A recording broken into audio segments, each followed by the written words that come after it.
Imam Tawhidi is one of the world's leading imams and a highly regarded scholar of the Quran and Islamic history. He's nicknamed the Imam of Peace. He is known for his outspoken and honest discussion of the culture and ideological problems within the religion. I want to sit down with him to learn more about the true history of Islam. Welcome to UK, Imam Tawhidi. Thank you very much, brother. And for the people who are just watching this who don't know who you are, you have probably become the most famous imam in the world for people, I'd say, that are on our side of the circle.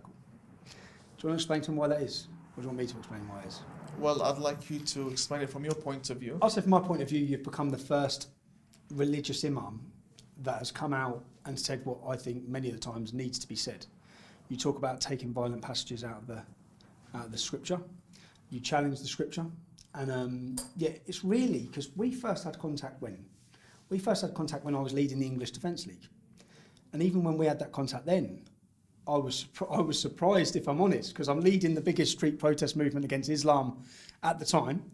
Every Muslim leader was very critical. You wasn't. More so, you sort of reached out at that time, talking openly, yeah. Indeed. I travelled to Iran, where I was born originally, but we migrated to Australia. I went back to Iran in 2006, and I engaged in my studies.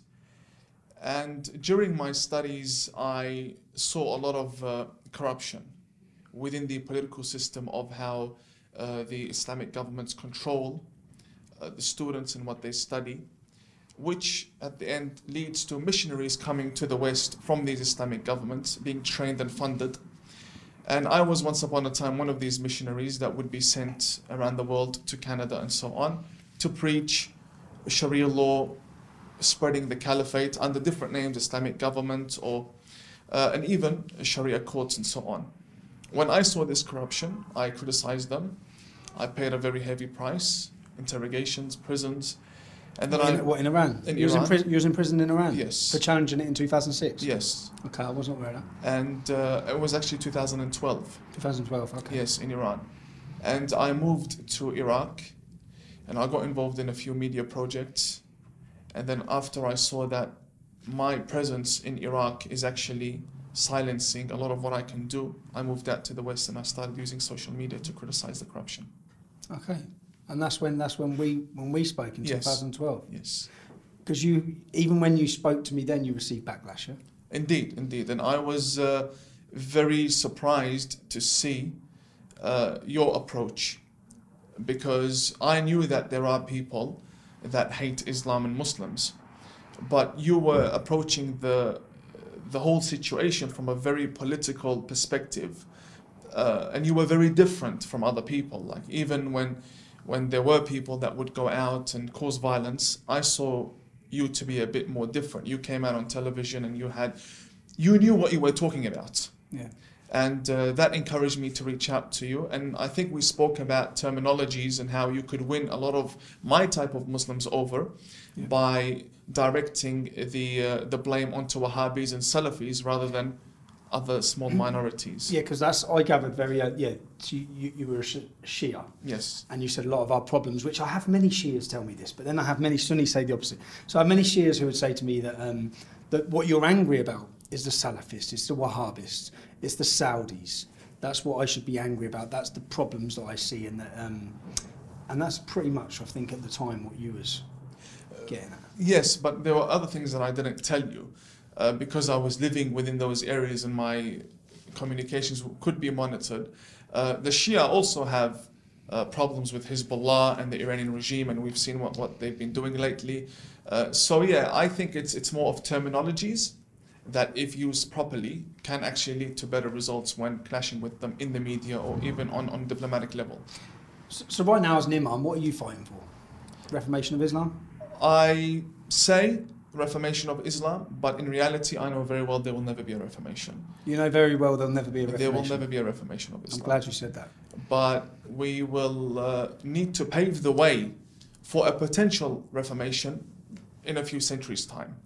So when we hear that, from my point of view, because we have so many reformist Muslims in the UK, such as Majid Nawaz and Quilliam, who basically, this is a massive career for them, and they're selling a lie that we will reform Islam in the next generation.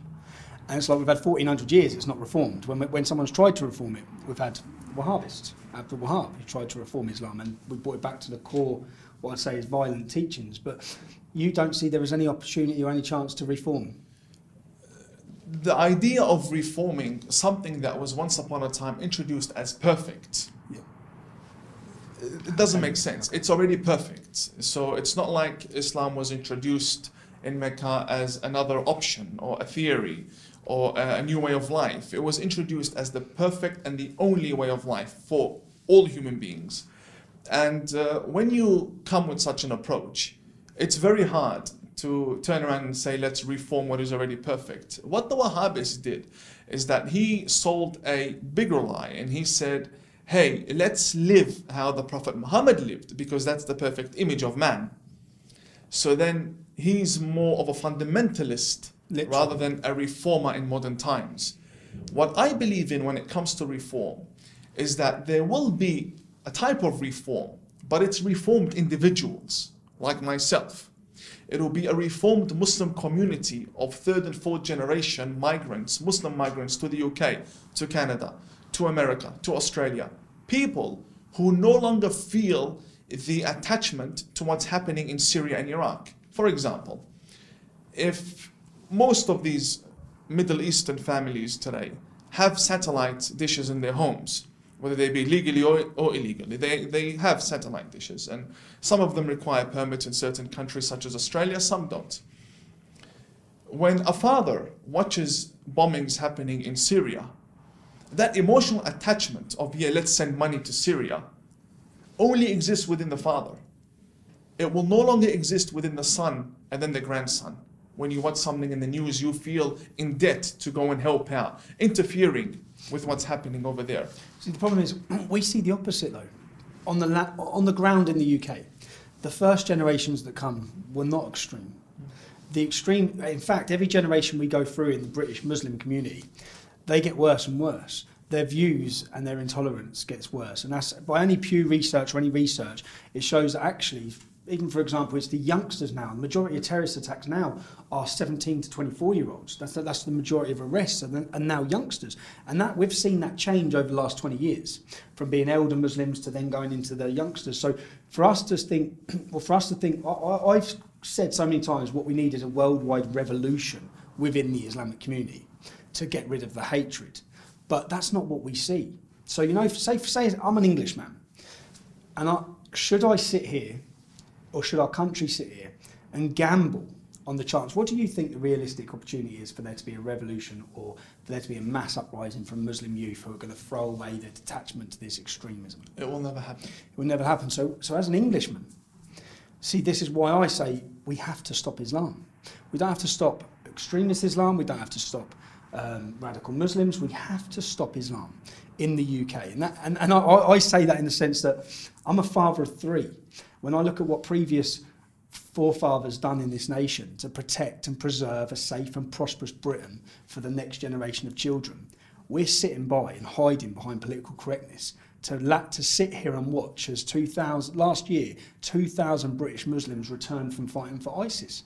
We're just sitting here like sitting ducks. And that's what I have to, what would you do if you was an Englishman, if you was a non-Muslim, sitting in a country that's ravaged by Islam, that's seen 3 brutal terrorist attacks in the last 12 months, 4, killing children, killing women, sitting eating dinner, stabbed in the neck. We've seen all of this, we've seen 12 prevented. What would you do? I wouldn't blame you for any of the opinions you hold. And probably I would have the same stance and position towards such an ideology. However, we need to be very realistic.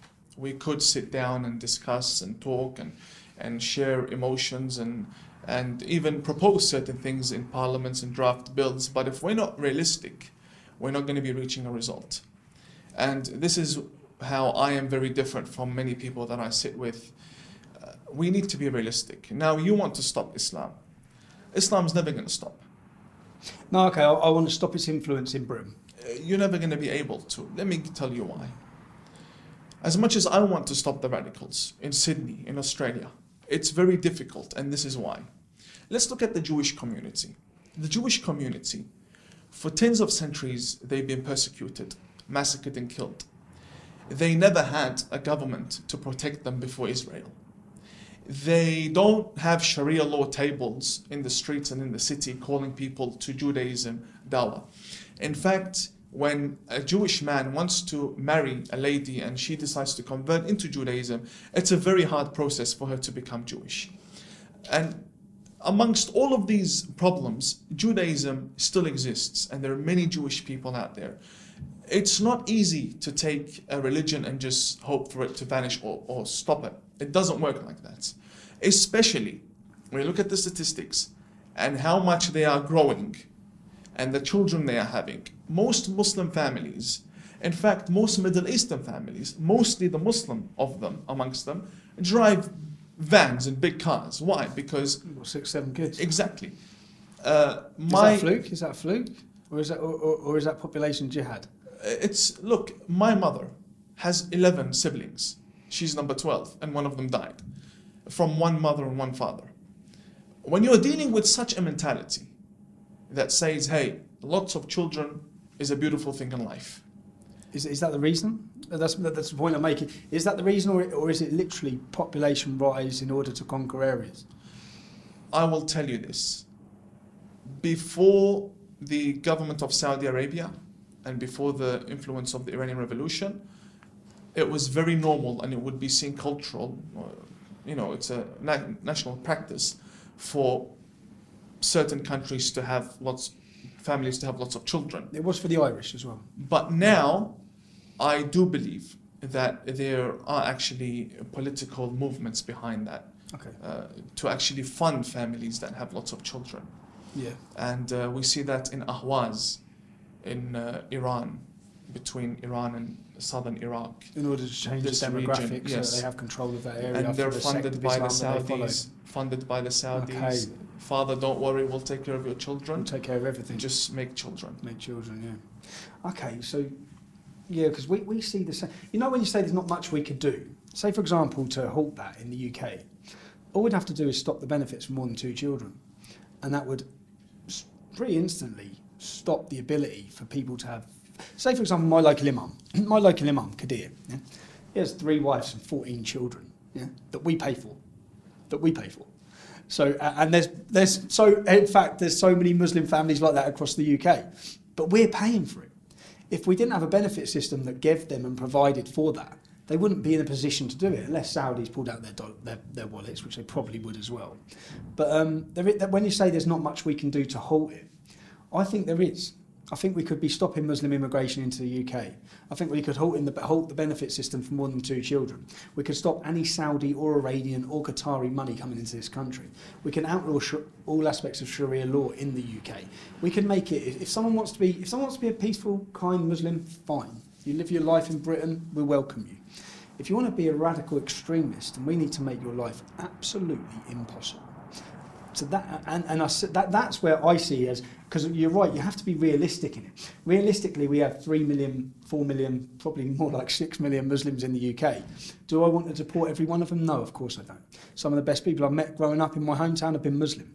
But we do have to limit the influence that this ideology has on our country. And if people don't, when you say, if people don't want to live under freedom and democracy, they can leave. Indeed. They can leave. I agree. Now, cutting the funding and so on, do you really think that's realistic? As in the sense of because they own so much of our country? Yeah. Am I right? I think Saudis own every port in the UK. They own the percentage of the stock market. But that's when you come to the point of basically they've bought our country. They've bought our legally. Legally, they've bought our country. They own Westfield Shopping Centre. They own Harrods. They own the majority of London, and but that is that is something where our politicians have sold our land and sold our people out. So the British public would halt their money tomorrow, and if that meant having less money in your paycheck at the end of the month, we'd have less money. If that meant entering into a recession, we'd enter into a recession. We don't want blood money in our country, which is what we have. Mm-hmm. So, what do you not think that's realistic then? I think it is a realistic vision. But to implement it, it's a whole different story. I don't think the UK government would be willing to cut ties with Saudi Arabia and Qatar that owns many mansions within the UK, massive buildings in very prominent locations. I don't think they've bought their way. They've bought our country. Therefore, I think we need to start from a whole different angle. Instead of going after the finance, look, any radical in the UK can write a book. A man sitting in Saudi Arabia can buy 1 million copies of that book. And that's how the transaction is made, through royalties. It doesn't really need to be through embassies. Okay. You can't stop money from coming from A to B. They can send you a lady wearing lots of gold, and then she gives you the gold. And no tax in airports, it's her jewelry. There are many methods these people use, and trust me, this is their field. They're already doing all of that. They know how to scam the system. They know all the loopholes. I think what we need to do is take down these Sharia courts that you have. Yep. Sharia courts and this scam of halal certification. You're against halal certification? Yes, I'm not against halal food. You're against the certification which generates the money, which then propagates and supports terrorism. These two main wings of the Muslim community in the UK, the Sharia courts, which have no legitimacy whatsoever on this land to begin with. It goes against the constitution. Why do you think our government have allowed them? Governments are a combination of organizations that need money.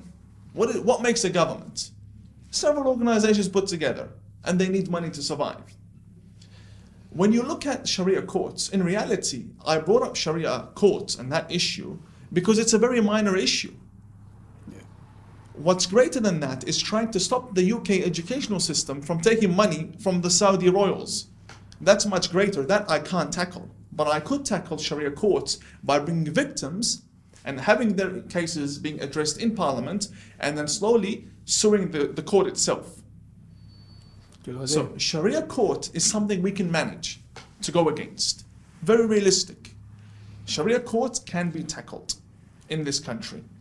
Polygamy, FGM, these sort of issues. But if we're going to say, let's stop the educational system from taking money from Saudi Arabia, and King Walid has this much in Oxford, and this guy has that chair in another university. They're buying into all the major universities. You can't stop an educational system. It's a business. We can't stop it. Okay. But Sharia court is not a government department. It's government registered, and it's licensed as a ministry. But it can be dealt with if we can prove their flaws in a legal way. The halal certification, which you can do easily, because there's so many victims who have been sent back to violent husbands. There's children that have been taken off their parents, like under Sharia, when a child gets to the age of 7, taken straight off the father and taken straight off the mother, given to the father. Yes. That's all happening in the UK already. That's happening right now. But yeah, you know halal certification. Yes. Do you agree that funds terrorism? I agree that some halal certification authorities fund terrorism. Because most people in this country, especially our politicians, when they hear us moan about halal, like this is the reason why we moan about halal. Yeah, when if I'm eating some, and the fact that it's not labelled in any of our supermarkets, but when you're eating some chicken, the thought that somehow that's funding freedom fighters or jihadists somewhere in this globe, and we're made to look, they look upon us like we're stupid when we say this. But here you are, an imam. You're an imam. You obviously know what you're talking about with regards to halal certification, and even you accept that some of the money goes to freedom fighting and terrorism. The largest freedom fighting being freedom fighting. Yeah, the largest halal certification authority on earth is in Indonesia. They produce everything from meat to noodles, the migraine. It's everywhere. And they even have the halal certification even covers the delivery. Everything. The delivery has to be halal certified, the delivery company. Not necessarily. Because I thought that's what they were looking to branch into now. Because I think we've opened five new abattoirs in the UK. Imported, I believe, 5,000 Pakistani halal butchers. Yes. You can say it has to be a Muslim driver that delivers it, but it's actually the one who slaughters and the one who prepares the meat, the animal. The Indonesian halal certification authorities have direct and public links with the Muhammadiyya organization responsible for the Bali bombings. And there's no halal certification authority on earth that doesn't have either directly or indirectly links with Indonesian halal certification authorities. Now, how you're going to prove that is a mission, but there are links. It's impossible. Indonesia in itself plays a big role in the economy, in the halal industry, globally, even in Australia, everywhere. And I said, from noodles to meat, it's everything.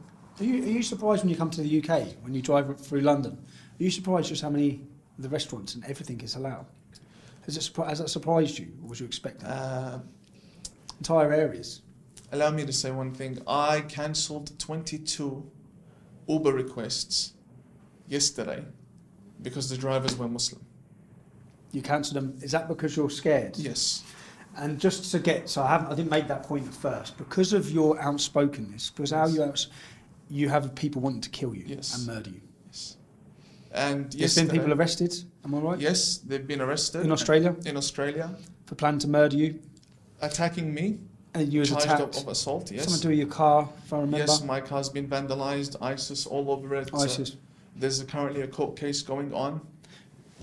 You speak about taking violent verses out of scripture within Islam. Correct. Am I correct? Which verses? When in which magnitude? Do you talk about hadith, or do you talk about separating the Quran, Mecca, Medina? Hadith. The Quran itself is untouchable. You wouldn't support?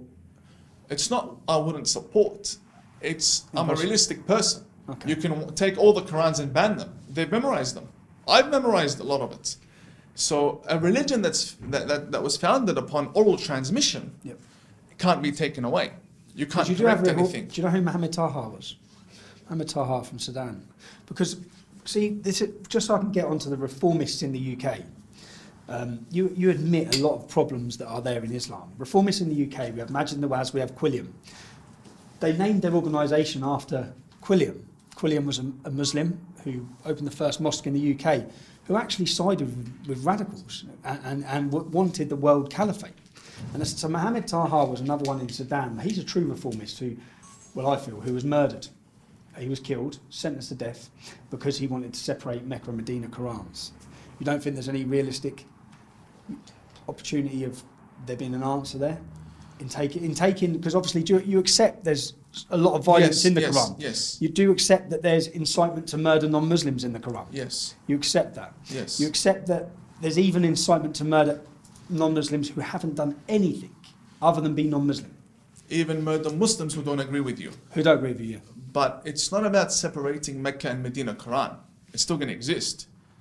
Yeah. And like I said, Muhammad Taha would be working on reforming a community around him, not the whole faith, not paving the way for an ultimate reformation in a few centuries. This is what I want done. Yeah. I believe that if we introduced a different interpretation to the current interpretation, that would solve a lot of problems.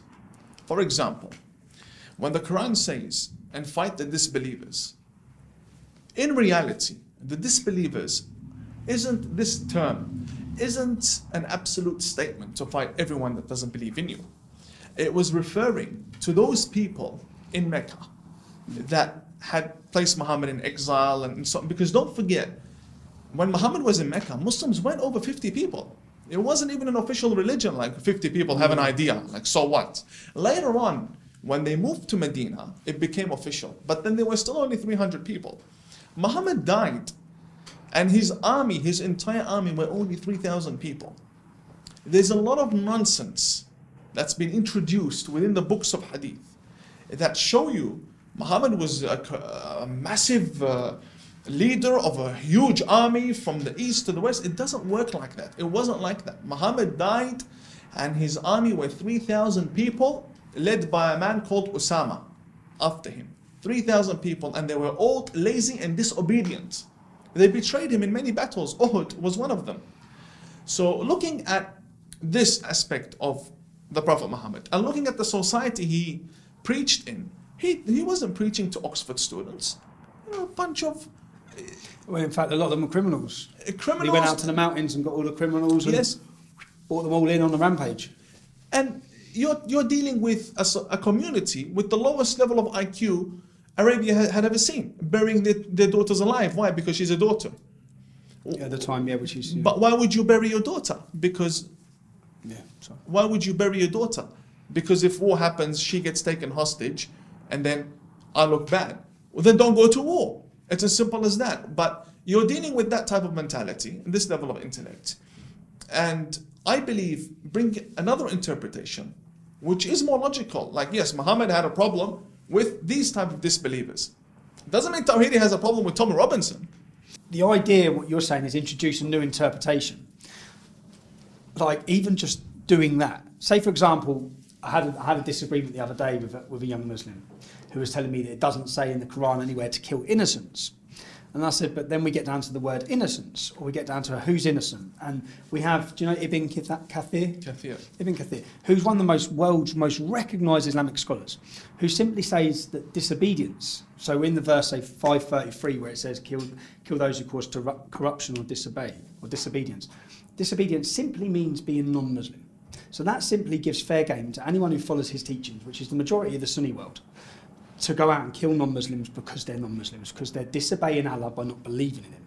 So what you want to do, what you want to introduce, or what you see as a solution to the problems we're in, how do you see that's possible at that level? Firstly, you quoted Ibn Kathir. Yeah. Ibn Kathir is the biggest ideological terrorist we have ever seen in the history of Islamic scripture.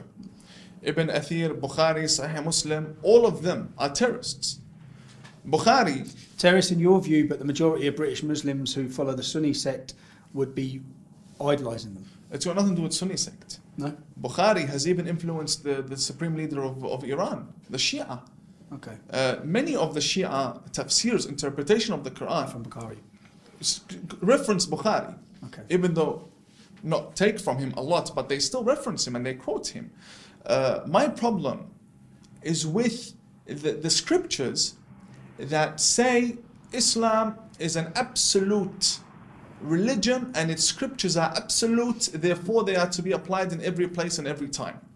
I believe the Quran can be divided into certain aspects. One, a historical aspect.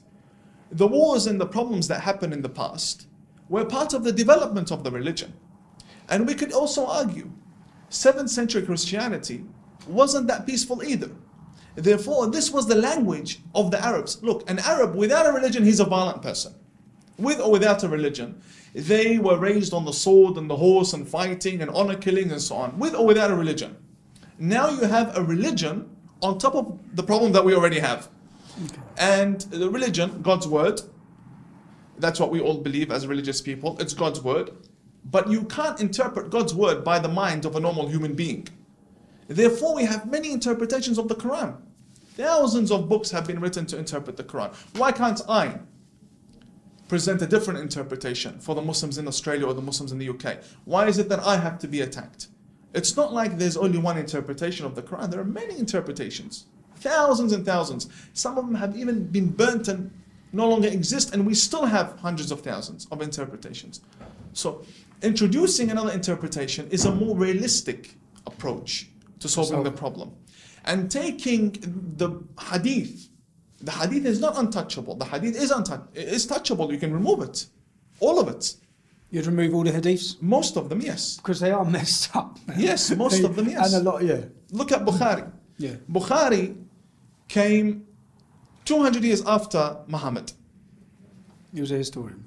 A historian, a scholar for dollar, a blind man who never saw Muhammad, never lived with him, and also not even an Arab. He doesn't read Arabic. He's from Bukhara, from Persia. And he wrote in detail the sexual life of Prophet Muhammad. How the hell did you know? How did you know? You're on about him stating that he had sex with Aisha when she was 9. Look, Aisha wasn't 9 or 6. No, Shias do not accept that, right? No, no one accepts that. This is Well, you know what I ask imams? Yeah. Any imams I've met, I ask that question because something for me that would be very difficult for anyone who follows Islam is accepting that the true messenger of God come down and married a 6-year-old child and had sex with her when she was 9. So I ask every imam I meet, do you accept that? And they say yes. Right. They say yes because it's in Sahih Bukhari. No, they say yes because they're hiding something from you. What are they hiding? Okay, let me tell you. The clergy, the clerical system, we have all agreed, our system, let's say the Vatican of Islam, we've all agreed that we need to tell the world that Aisha was 6 years old or 9 years old. We've agreed to tell the world. Why?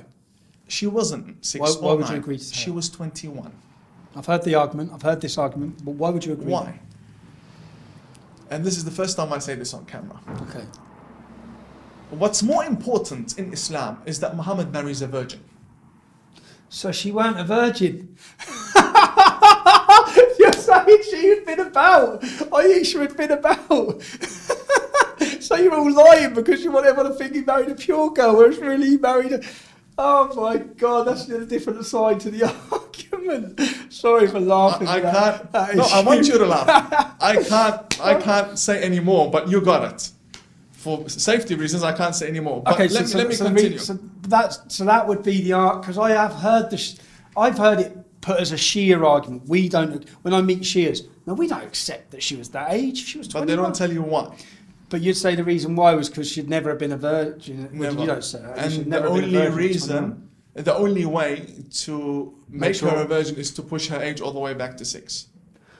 Which you believe, yeah, but that's what if you say the Islamic clergy around the world do. But then Sahih Bukhari, He's one of the people that... he's one of the people that you believe would be pushing this, Yes. even 200 years after Muhammad's death. How many scholars were there 200 years after Muhammad's death? Probably only 10 or 20. But then what those people are doing to hide that fact is introducing paedophilia, legitimising paedophilia from one end of this world, one end of this planet to the other. But their argument is that many other religions have that, so it's not that bad. It's better than Muhammad not marrying a virgin. Because look, there's another political aspect to it.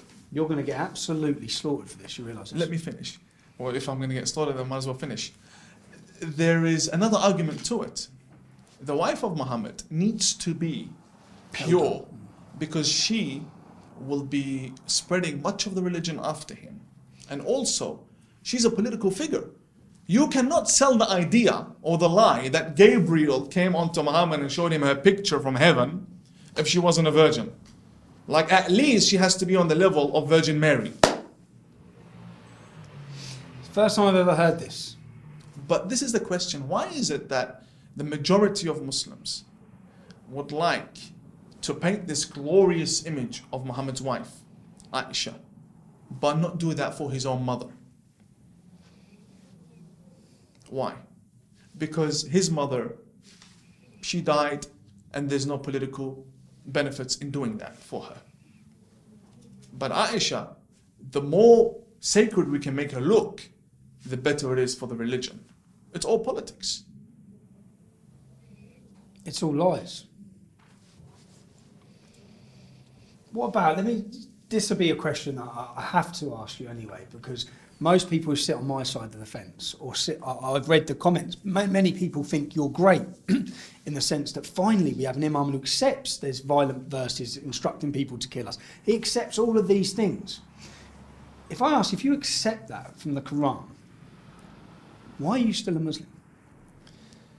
Firstly, the Quran itself, to me and to many like me. So if you were to ask me how many Muslims think like you, I would say in the millions. Less than 5 million. How many think exactly like you, your opinions and everything? 500,000. Where are they based? Mainly in the Middle East. Do we have prominent figures that come out and speak? Yes, we do. What's the problem? They don't speak in English, so you don't hear of them.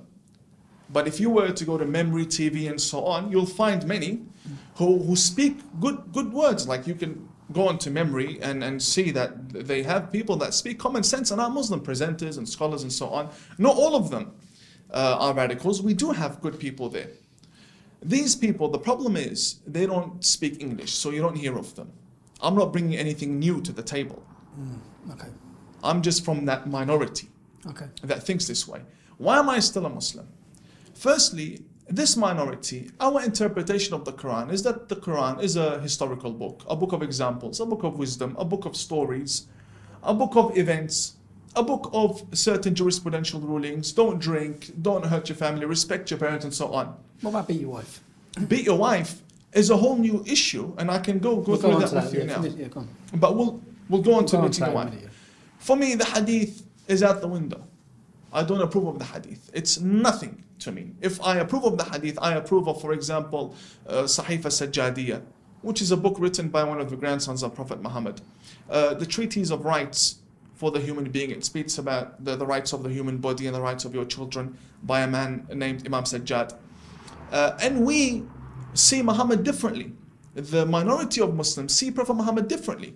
We don't believe he wanted to conquer the world. Like I just told you, he had 3,000 soldiers when he died. How is he going to go to the Prince of Persia and say, either you become Muslim or I'll come and I'll chop your head off? Doesn't make sense. The guy just took over the Roman Empire. Things don't add up. Sometimes in order for us to motivate, the clergymen to motivate these children, we make up lies.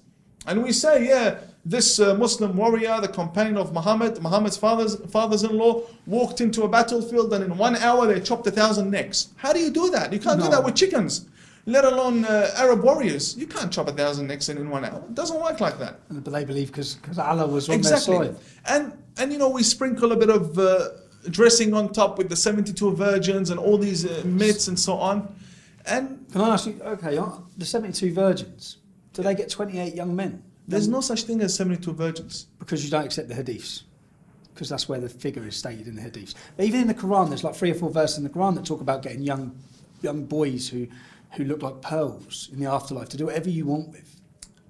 What's that? In heaven, yeah, we're talking, you know, all Abrahamic religions believe that in heaven there's no longer something called bad or evil. It's all pleasure and it's all rewards, whether it be rivers of alcohol for Muslims, yep, or whether it be rivers of whatever's forbidden for other people. There's no disobeying God. Everything is allowed in heaven. That's the idea of it. Therefore, we can't disagree with what's in paradise. It's all there. Everything is legal. Young boys? There's no such thing as young boys. No, so it's just Wildan mukhalladun, young men. Young men. Yeah, Yeah, a boy. Okay, A boy is different from a rajul. A rajul is a man. A boy is a young man. When they talk Tifl is a child. When they talk a huri, Huri is a term used to describe a very beautiful woman. okay. But the way they describe it in hadith is that she will come to you. The boy will come to you. Therefore, I don't really see. Who said we're going to go paradise anyway? But yeah, I don't really see that as my priority. Let's just argue. this is the first opportunity I've had, because usually if I ask these questions, I'm usually getting a right mouthful. And, Yeah. and I'm interested to know what It's someone nonsense. who still sits as a Muslim but accepts a lot of the faults and problems that are there. We don't know if we're going to go hell or heaven. Focus on this earth and let's solve our problems. Later on, let's talk about what we believe as religious people. Coming back to my belief why I'm still a Muslim. Yep. I told you that the Quran for us is a book of history, a book of developments, it's not a book that orders me to go and kill people every single day. We read it differently. It orders some to, though. Orders who? Some people take The majority, not Yeah. some. The majority. majority. Because they read it that way. Okay, yeah. The hadiths for us, not a problem, at the window. Whatever doesn't look, if I open a book of hadith and I find the problem in the book, the problem is with the book, not with my brain. My brain is perfect. Okay. So for me, if a book tells me that in order for my wife to learn how to perform a ritual washing, she needs to undress in front of another man, and he teaches her, no, the whole book goes out the window. That's not going to happen. Or it tells me that my prophet, for example, slept with 11 wives, 9 or 11 in one night. What was he doing the rest of the time? Is he a prophet, or what is he? Is he running a, you know, it's something we don't believe, out the window straight away. Then it comes to role models in life. I told you we see Muhammad differently. We don't believe he had a massive army that took over. No. We believe the invasions happened after him, because they did. The caliphates, the transition from caliphate to kingship happened after him. Do you ask me, are his fathers-in-law terrorists? I say yes. Of course they are. I will not lie to you. How about the wars that happened? That was the language of the time. Muhammad was exiled. He fought back. And this is how the world worked back then. Do we continue that? Of course not. Of course not. And other figures in Islam. Why am I still a Muslim? There's a man by the name of Hussein. the grandson of Muhammad. Yep, this is what we have the massive Jalu March every year. There you go.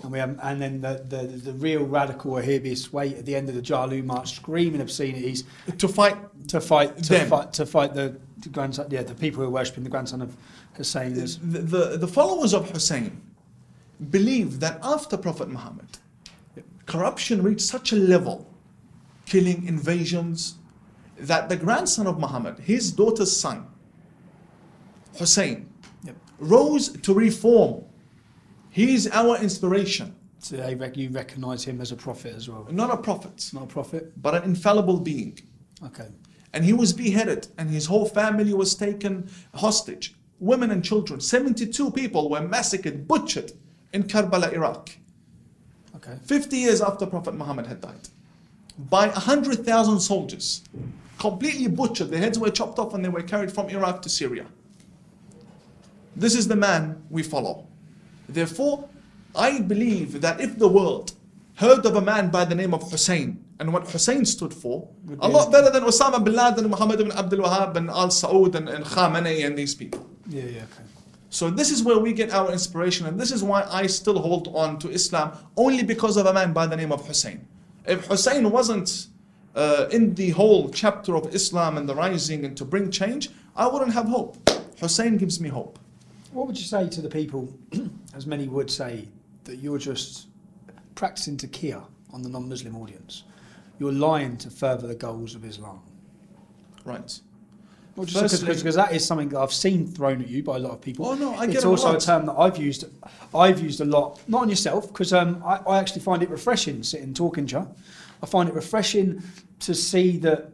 I'd love our government to talk and understand a lot of the problems we face, but they're so in bed with the Wahhabis, the Salafists. In fact, my local council, what do you think? My local council give £140,000 of our taxpayers' money to the Salafist mosque that has produced Stockholm bomber, fertiliser bomb plot after bomb plot after bomb plot.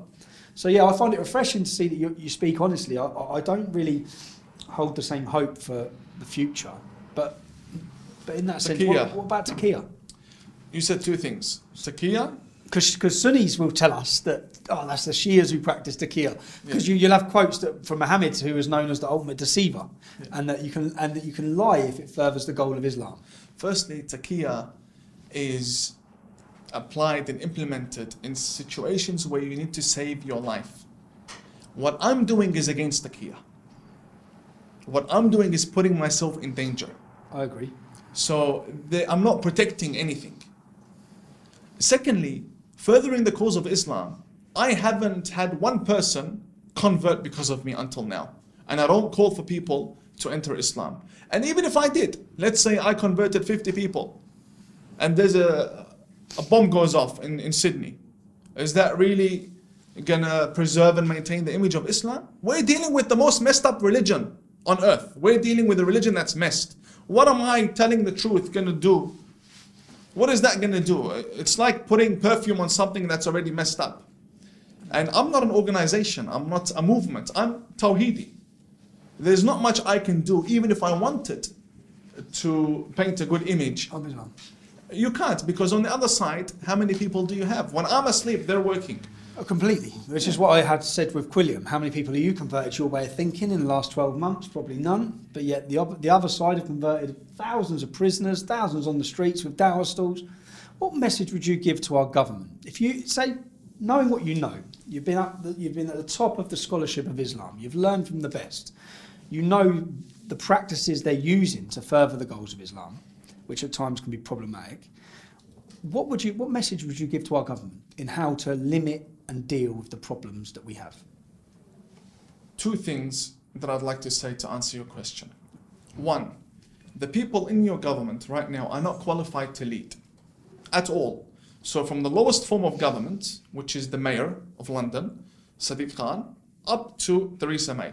You're not a fan of Sadiq Khan? No. I wouldn't have him manager of McDonald's, let alone mayor of London. I'm not joking. I'm honest. I would not have him manager of McDonald's. In fact, the whole world, the whole Arabian Gulf, and I don't want to sound racist, but this is the reality. The Arabian Gulf, to them, London was like paradise on earth.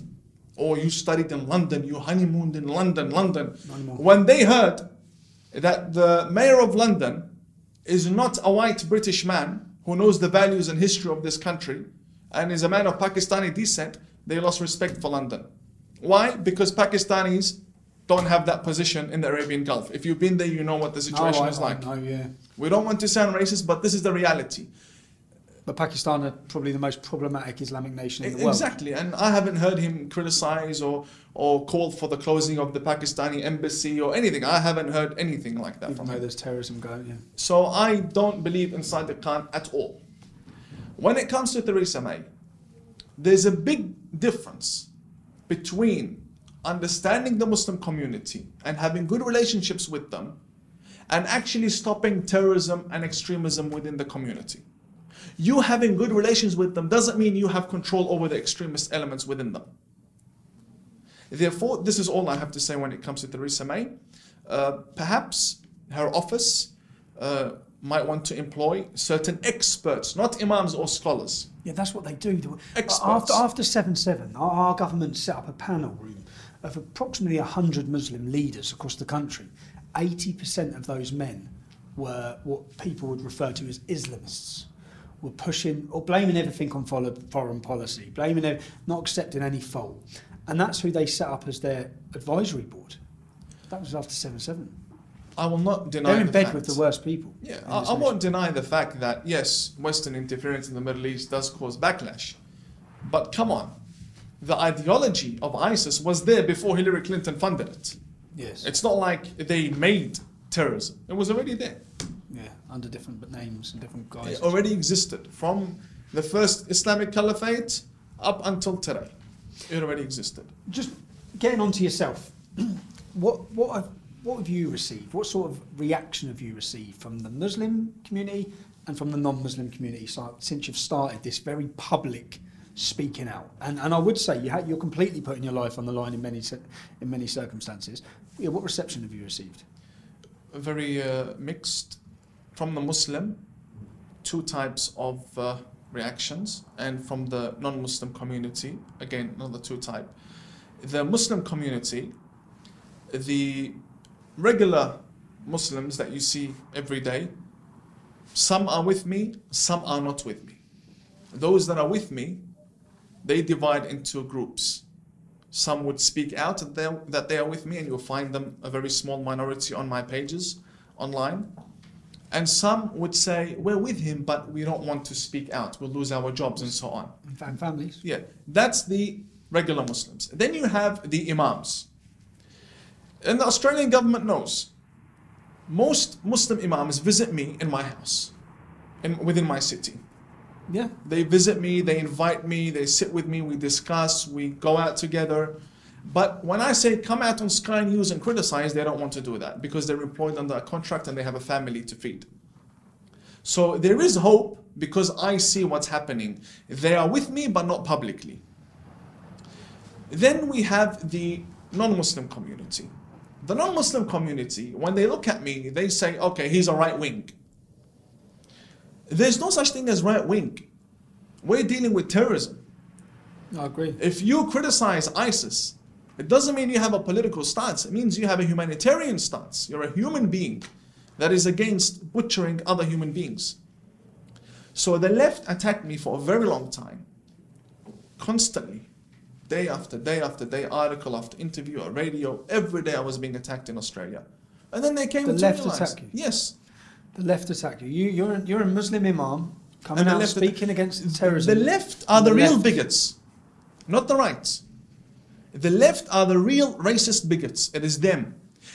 The left, whenever they see a moderate Muslim or a peaceful Muslim who criticizes the majority of texts, they come and they say, oh no, a Muslim can't be like that. A Muslim is like Anjan Chaudhry. A real Muslim is like these radicals. So this guy must be a fake. Bash him. And what do we do about the radicals? Understand and tolerate them. They are the real bigots who in their minds believe that a real Muslim can't be a moderate. And this is what I've first-hand experienced. You've experienced that from the left. I call myself a peaceful man. Oh no, you're criticizing this book that calls for beheading people. So what do you want me to do? I want the Bukhari completely banned from universities. Why should it be used as a source for writing a thesis or we have schools across this country that are having these books. Schools, junior schools, yes. juniors, children's schools, madrasas. Would you stop madrasas? I stopped going to madrasas from the age of 12. Would you stop madrasas in our country? Of course. You would, of course. First day. First day you'd close down madrasas? I would.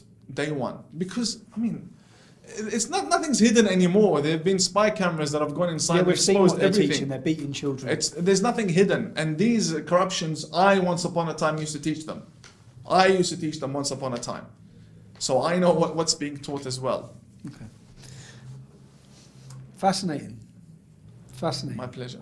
I'll ask you again, when you come back to England, will you visit us again? We'll be in the Definitely. process of setting up a new show, and I think the British public would like to hear a lot more. Definitely, definitely. Thank you, man. I wish you God luck. bless I you. wish Thank you very safety. much. Yeah? Thank you. Thank Cheers, you. man. Thank you. I just want to say a personal thank you to every single person who supported me. I couldn't bring you these videos without your support. We have no big funders, no big donators. So this is literally by you, for you. So I want to say a personal thank you. And if anyone else wants to keep up to date with what we're doing, we've got plenty of exciting things coming up now. I've gone independent. You can do so at tommyrobinson.online. Thank you.